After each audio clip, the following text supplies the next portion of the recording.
In this video, I'm going to be comparing the two Beetlejuice movies from Tim Burton to Enchanted and the sequel Disenchanted. I actually just watched Beetlejuice in theaters literally only 2 days ago. I really enjoyed it. First of all, when you look at highest Rotten Tomatoes score for each franchise, the first Beetlejuice has the higher score of those two movies of 83%. With Enchanted, the first Enchanted has the highest score of 93%, so Enchanted wins this round. But then when you look at lowest score, in the case of Beetlejuice, even though the sequel that just came out doesn't have as high of a score as the first film, it still has a 76%, which is still certified fresh on Rotten Tomatoes. That's still a really good, solid score. With Enchanted, unfortunately, Disenchanted, the sequel only has a 38%. Beetlejuice wins this round.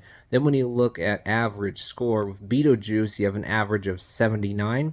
With Enchanted, you have an average of 65, so Beetlejuice wins this round. Then when you look at gap between lowest and highest score, with Beetlejuice, wow, there's not much of a gap at all. There's literally only a gap of 7% between the two movies, whereas with Enchanted, there's definitely a bigger gap of 55. Beetlejuice wins again. So already, regardless of my personal opinion, Beetlejuice is going to win this debate. But now let's look at my personal opinion. Which franchise do I prefer?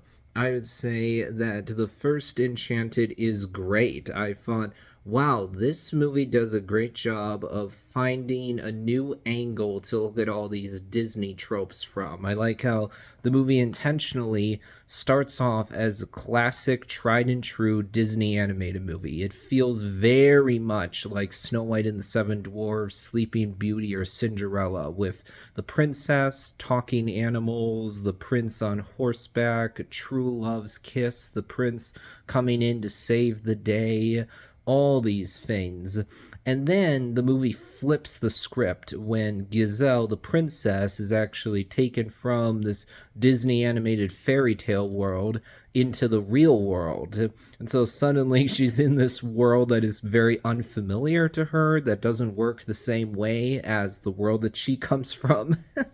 So right away, it's hilarious when Gazelle comes out of that sewer and she's in this big ballroom fancy dress while no one else is dressed like that. So she immediately stands out like a sore thumb. You can tell people around her, like, what? Who is this lady? Why is she wearing a fancy red carpet style dress? And then you have a moment where, because Giselle thinks this is totally normal, she just casually invites all these animals to come into this apartment room. Like, hey, birds, insects, just come right on in. No big deal at all. Just help me clean up. Hey, cockroaches, clean up the bathtub. And so when this guy Robert and his daughter come home, they're like, wait, what? You had all these animals come in and you thought that was no big deal whatsoever? Also, we see it. Giselle is just very cheerful, optimistic, upbeat, whereas Robert is not like mean. He's a good guy, clearly, but compared to Giselle, he is certainly a bit more cynical. He's a bit more in tune with how the real world works. Clearly, he knows much more about this, so he's the one telling Giselle, wait a minute, you thought that you were going to get married to this prince literally the day after you met him? What? And I like how the end of the movie again flips the script, where instead of our princess being the damsel in distress, actually it's Robert who's kidnapped, and Giselle's the one trying to save him. And also, I like that you even have growth for the villain's lackey, actually. You have the evil queen that's straight out of a Disney animated movie, and her lackey. But then we actually watch this lackey grow and change, where this guy actually learns to love himself, learns that I do not need her validation, I don't need her acceptance, and thus he actually becomes his own person by the end, which is really heartwarming. I like how you have Giselle and Robert together by the end of the movie, and Robert has clearly changed as a result of Giselle. He's definitely happier, a bit more cheerful than he was previously, so he actually does embrace some of these fairy tale ideas, while Giselle also has changed because of Robert's influence. She understands more about how the real world isn't the same as the Disney animated fairy tale world that she comes from, and thus isn't quite as cheerful as she was previously. Not that she's like dour, downbeat. No, no, that's not it. But she's not quite as naive as she was before. Oh, I really enjoy that one.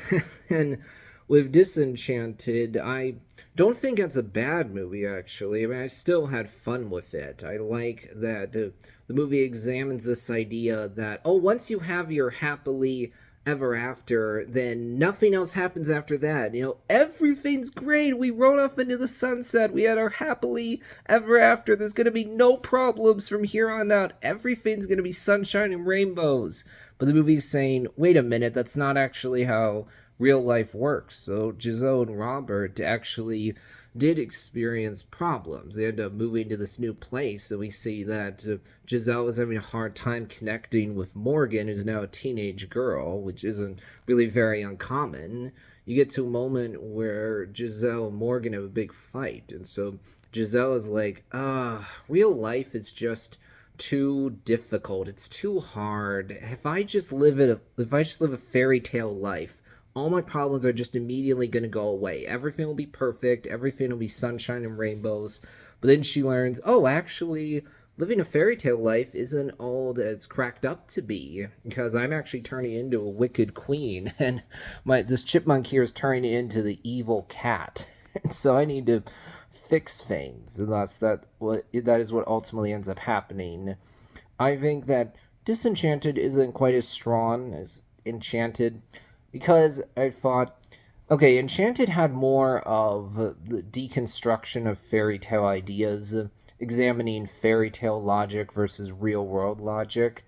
Disenchanted, don't feel like this one quite has as much of it, so not as strong, but not bad. When it comes to Beetlejuice, I like both movies. They have a wild, zany energy to them. They're very much Tim Burton movies.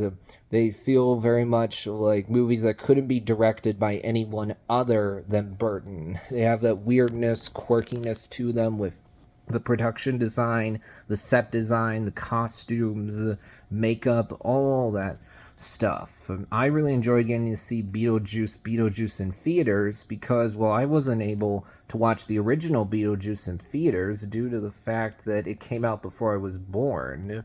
So now I actually got to experience something as distinct and unique as Beetlejuice on the big screen. I like the dark joke that we ended on. It was pretty funny. You have this moment where everything seems beautiful. Like, oh, yes, this lady is going to give birth to a child. Everything's going to be fantastic. And then, nope, actually things get really dark because this baby Beetlejuice comes out and just starts killing everybody. And I was impressed by how much Michael Keaton just stepped right back into that role as Beetlejuice, especially because he's now 73 years old. I was surprised and impressed by how much he recaptured that same quirky, zany, chaotic energy from the first film. In general, that's what I liked about the movie. It has the chaotic energy that you want from a Beetlejuice movie. And like how you have clearly intergenerational trauma between Dietz women, like how the movie explores that. Obviously, it's not the deepest exploration of these ideas. That's not what Tim Burton was going for. I think the movie worked. It was a solid legacy sequel. So I definitely would say I prefer the Beetlejuice franchise. That'll be it for this video.